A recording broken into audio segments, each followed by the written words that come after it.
Hello दोस्तों, तो बढ़ते हैं इस सीरीज के 7th एपिसोड की तरफ। एपिसोड की शुरुआत में हमें दिखाया जाता है जहां ज़ियामान फेंग के साथ आते हुए उसे बता रही थी कि हमारे गांव की अच्छी अच्छी सी पिक्चर्स लेकर मैगजीन में पोस्ट करना। इसी दौरान अचानक से इन लोगों का सामना जिंगवान से हुआ, जिसे फौरन ज़ियामान हक कर देती है। इसके बाद फेंग को भी इंट्रोड्यूस करवाने लगी कि ये मेरे कॉलेज का क्लास फेलो है। वो बोली कि अच्छा तो तुम ही वो फेंग हो, तुम्हारे बारे में ज़ियामान अक्सर बातें किया करती थी। इधर ज़ियामान को एक आंटी नजर आई जिन्हें हेल्प की जरूरत थी, तो वो फौरन से हेल्प करने के लिए पहुंच जाती है। ये दोनों उसे देख रहे थे। जिंगवान बोली कि सच बताओ ना, तो अगर तुम्हें ज़ियामान जैसी लड़की मिल गई तो फिर किसी और चीज की जरूरत ही नहीं। वो भी सुनकर हैरान हो गया। तो जिंगवान कहने लगी कि तुम दोनों एक दूसरे के लिए सुटेबल हो। असल में वो इसे यकीन दिलाना चाहती थी कि तुम्हें ज़ियामान को अपनी फीलिंग्स बता देनी चाहिए ताकि इसका रास्ता क्लियर हो जाए। नेक्स्ट सीन में फेंग ज़ियामान के घर बैठा खाना खा रहा था, साथ ही वो उसके खानों की तारीफ भी कर रहा होता है। दूसरी तरफ लिनजियान को तो उसे देख देख कर ही काफी ज्यादा गुस्सा आ रहा था। कहने लगा कि हाँ हाँ खा लो अच्छे से, वैसे भी कल तुम्हें यहाँ से चले जाना है। दूसरी तरफ से ज़ियामान की मॉम कहने लगी कि बेटा इसे अपना ही घर समझो, जब भी तुम्हें डिलीशियस खाना खाना हुआ तो आ जाना हमारे घर। ये बात तो लिनजियान से और भी बर्दाश्त नहीं हुई। कहने लगा कि अगर तुम और ज़ियामान एक दूसरे के इतना ही क्लोज हो तो तुम अंकल और आंटी को अपने गोड पेरेंट्स क्यों नहीं समझ लेते। फेंग ऐसा थोड़ी ना करने वाला था। ज़ियामान बोली कि अरे हाँ, इस तरह तो मेरे पेरेंट्स को एक आउटस्टैंडिंग बेटा भी मिल जाएगा।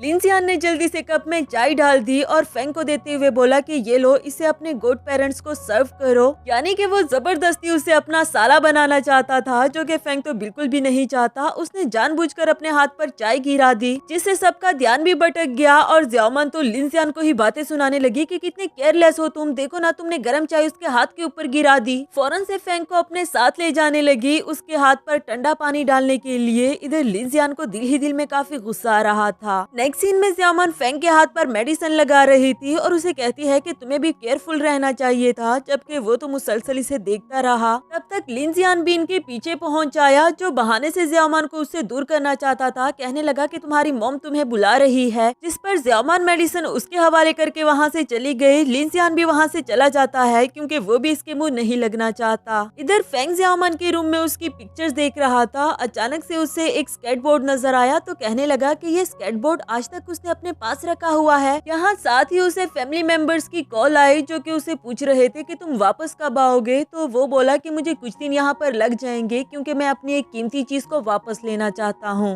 नेक्स्ट सीन में फेंग ज़ियामान को स्केटिंग करना सिखा रहा था। दोनों ही इसे काफी इंजॉय करते हैं, मगर इधर लिनजियान को बहुत गुस्सा आ रहा था। उसे समझ नहीं आती कि ज़ियामान को उससे दूर कैसे करूँ। उसे पूछने लगा कि ज़ियामान क्या आज हम खेतों में नहीं जाएंगे। वो बोली कि नहीं, आज तो खेतों में कोई काम ही नहीं। और भी उसे काफी सारे काम याद करवाने की कोशिश करता है, लेकिन बेचारे लिनजियान के काम कुछ भी ना आ पाया। ज़ियामान ने उसे अपने साथ खेलने के लिए कहा, लेकिन एटीट्यूड तो वो भी बहुत था। कहने लगा कि नहीं, मुझे इसमें कोई इंटरेस्ट नहीं, फिर वहाँ से चल दिया। इधर ज़ियामान सोच रही थी कि ये लड़का इतना अनसोशेबल कैसे हो सकता है। नेक्स्ट सीन रात का दिखाया गया। ज़ियामान अपनी मॉम से पूछने लगी कि आपने कहीं मेरा स्केटबोर्ड देखा है क्या। वो बोली कि नहीं। तो इसके बाद लिनजियान के बारे में पूछा कि वो कहाँ है, तो मॉम ने बताया कि वो तो अभी अभी बाहर गया, ये कहकर के मैं कैंटीन जा रहा हूँ। दूसरी तरफ हम लिनजियान को देखते हैं, जो कि कैंटीन का बहाना करके यहाँ स्केटिंग करना सीख रहा था, ताकि फेंग की जगह वो ज़ियामान को सिखा पाए। उसे तो खुद भी स्केटिंग करना बिल्कुल नहीं आता, काफी ट्राई करता है सीखने की और हार बिल्कुल भी नहीं मान रहा था। लगातार कोशिश करता रहा। उसे लग रहा था जैसे मुझे स्केटिंग करना आ गया है, लेकिन आखिरकार बेचारा इसी दौरान बुरी तरह गिर पड़ा। यहाँ ज़ियामान भी उसे ढूंढते ढूंढते आ रही थी। वेनमो को भी कॉल करके उसके बारे में पूछा, पर वो बोला कि लिनजियान यहाँ पर तो नहीं आया। अब उसे लिनजियान की फिक्र होने लगी कि अचानक से ये लड़का कहाँ चला गया। लिनजियान ने भी उसे देख लिया था और वो चाहता था कि किसी भी तरह ये मुझे ना देख पाए। लेकिन जब ज़ियामान उसे कॉल करने लगी तो मोबाइल के रिंगटोन की वजह से वो पकड़ा गया। ज़ियामान ने उसे देख लिया और पूछने लगी कि तुम यहाँ पर क्या कर रहे हो। यहाँ साथ ही जब उसने स्केटबोर्ड पड़ा हुआ देखा तो वो सारा मामला समझ गई। उस पर हंसते हुए कहने लगी कि अरे तुम मेरे पीठ पीछे स्केटबोर्डिंग कर रहे थे, चलो हाथ दो मुझे, अब ऊपर आ जाओ। लिनजियान तो बेचारा काफी ज्यादा एम्बैरस था। वो उसे हाथ तक नहीं देता, खुद ही ऊपर आ गया। स्केटबोर्ड उठाते हुए उसे दे पकड़ाया। ज़ियामान को उस पर हंसी आ रही थी कि तुम तो इसमें इंटरेस्टेड नहीं थे ना। तो वो बोला कि अब चुप भी करो। नेक्स्ट सीन अगली सुबह का दिखाया गया। फेंग इस गांव के कुछ लोगों की अच्छी सी फोटोग्राफी करना चाहता था, जिसके लिए वो रेडी होकर आ चुका। ज़ियामान भी अच्छे से रेडी हो चुकी, क्योंकि वो भी फोटोग्राफी में मॉडल बनने वाली है, जिसके साथ लिनजियान भी रेडी था। फेंग उसे देखकर बोला कि मैं इस विलेज के लोगों की फोटोग्राफी करना चाहता हूँ, पर जहाँ तक मुझे याद है तो तुम इस गाँव से बिलोंग नहीं करते। वो इसके मुँह नहीं लगना चाहता, लेकिन ज़यामान को भी अकेले इसके साथ जाने नहीं देना चाहता था। कहने लगा कि आज मेरा कोई काम नहीं तो इसमें क्या बुरा कि अगर मैं भी तुम लोगों के साथ चलूं। फिर आगे आगे चल पड़ा। अब फेंग भी उसे मना नहीं कर पाया। नेक्स्ट सीन में सभी फोटोग्राफी के लोकेशन पर पहुंच जाते हैं, जहां पहली मॉडल ज़यामान होने वाली थी। फेंग ने अपना कैमरा अच्छे से सेट कर दिया, लेकिन वो अपने असिस्टेंट को साथ नहीं लाया था, इसलिए उसे किसी की हेल्प की जरूरत होती है, जिसके लिए उसने लिन जियान को बोला। बट लिन जियान ने उसे ऐसे इग्नोर कर दिया जैसे मैं तुम्हारी बातों को सुन भी नहीं रहा। इस पर फेंग भी समझ गया कि वो मेरी मदद नहीं करना चाहता। बाकी सब भी हैरान थे कि आखिर लिन जियान को हो क्या गया है। फेनमू बोला कि अगर तुम्हें हेल्प की जरूरत है तो क्या मैं हेल्प कर दूं, पर फेंग उसे कहता है कि नहीं, तुम भी आज मॉडल बनने वाले हो, इसलिए मैं नहीं चाहता कि तुम कैमरा सेट करने में लगे रहो। इधर ज़यामान अब लिन जियान से इसकी हेल्प करने के लिए कहती है। वो अभी भी माना नहीं था। फेंग बोला कि कोई बात नहीं, मैं अपने असिस्टेंट को कॉल करके बुला लूंगा, लेकिन इसके लिए फिर मुझे 2-4 दिन और यहाँ पर रुकना पड़ जाएगा। लिन जियान ने जब ये सुना तो वो तो ऐसा बिल्कुल भी नहीं चाहता था। दिल ही दिल में कहने लगा कि जल्दी से अपनी ये फोटोग्राफी खत्म करो और निकलो यहाँ से। फिर उसकी हेल्प करने के लिए भी आ जाता है। पूछने लगा कि हाँ बताओ, मैं तुम्हारी क्या हेल्प कर सकता हूँ। वो बोला कि मैंने कैमरा को सेट कर दिया है, बस तुम पिक्चर क्लिक करना, तब तक मैं ज़यामान को अच्छे से पोज बनवा देता हूँ। लिन जियान ने भी उसकी बात मान ली। वो कैमरा को सेट करने लगा, जबकि फैन ज़यामान के पास जाकर उसे एक अच्छा सा पोज बनवा रहा था। पर इसी बहाने वो ज़यामान को टच कर रहा होता है, जो कि लिन जियान को बिल्कुल भी अच्छा नहीं लग रहा था। उसे दिल ही दिल में काफी ज्यादा गुस्सा आने लगा।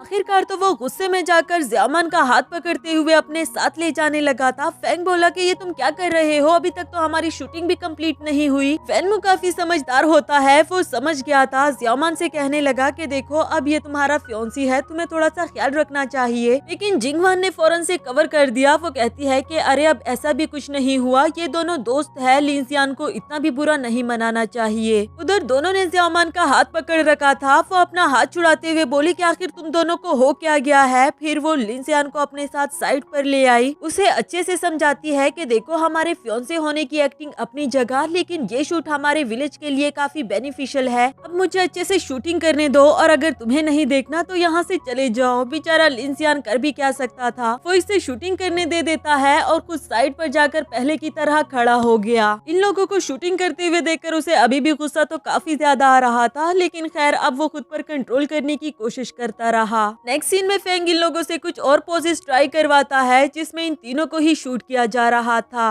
लिन जियान तो और वहाँ पर इंतजार कर करके भी थक गया। आखिरकार फेंग से पूछने लगा कि तुम्हारी ये शूटिंग कब खत्म होगी। तो वो बोला कि ब्रो सब्र करो, अगर मैं यहाँ से नीचे गिर गया तो ये कैमरा भी टूट जाएगा, और मेरे लिए ये कैमरा मेरी लाइफ से भी ज्यादा इम्पोर्टेंट है। जो कहते साथ ही उसका पाँव स्लिप हो गया। वो नीचे गिरने ही वाला था, पर लिन जियान ने उसका कैमरा पकड़ लिया, मगर फेंग की हेल्प नहीं करना चाह रहा। कहने लगा कि तुमने ही तो बोला कि ये कैमरा तुम्हारी लाइफ से ज्यादा इम्पोर्टेंट है, इसलिए कैमरा को छोड़ दो और खुद नीचे गिर पड़ो, और अगर तुम ऐसा नहीं करते तो फिर खुद ही सोच लो, तुम्हें कैमरा के साथ गिरना पड़ेगा। अब फेंग के पास भी और कोई ऑप्शन नहीं था सिवाय नीचे गिरने के। दूसरी तरफ से ज़यामान उसे आवाजें देते हुए पूछ रही थी कि लिन जियान, तुम वहाँ पर खड़े क्या कर रहे हो, पानी में जाकर उसे बचा क्यों नहीं लेते। तो ये बोला कि माफ करना, पर मुझे स्विमिंग करना नहीं आता। ज़यामान को भी उस पर गुस्सा आने लगा, क्योंकि जितना नॉर्मली वो कह रहा था, यकीनन जानबूझकर कह रहा होगा। नेक्स्ट सीन रात का दिखाया गया। फेंग को अभी तक भी ठंड लग रही थी। वो लिन जियान से कहने लगा कि मैं जानता हूँ तुम मुझे लाइक नहीं करते, शायद मैं चाइल्डिश हूँ, पर इसका मतलब ये भी नहीं कि तुम मुझे हर्ट करो। लिन जियान बोला कि मैंने कब तुम्हें हर्ट किया, क्या मैंने तुम्हें धक्का दिया था। तो फेंग बोला कि तुम मुझे पकड़ भी तो सकते थे। लिन जियान बड़े मजे से कहने लगा कि हाँ, मैं पकड़ तो सकता था, लेकिन तभी मुझे तुम्हारी बात याद आई कि कैमरा तुम्हारी लाइफ से ज्यादा इम्पोर्टेंट है, इसलिए मैंने सबसे ज्यादा इम्पोर्टेंट वाली चीज को बचाया। तुम्हें तो मेरा शुक्रिया अदा करना चाहिए। ज़यामान को भी उसके इस सिली एक्ट्स पर गुस्सा तो आ रहा था, लेकिन अब वो उसे कह भी क्या सकती थी सिवाय चुप रहने के। After that Lin Jian Feng को अपने बेड से उठाना चाहता था। ज़यामान बोली कि क्या हो गया है तुम्हें, तुम आज रात के लिए इसे अपना बेड नहीं दे सकते, देखो ना बेचारे की हालत कितनी खराब हो गई। फेंग भी इसी मौके का फायदा उठाकर फौरन वहाँ पर लेट गया कि मेरा सर दुख रहा है, मुझे बहुत ठंड लग रही है।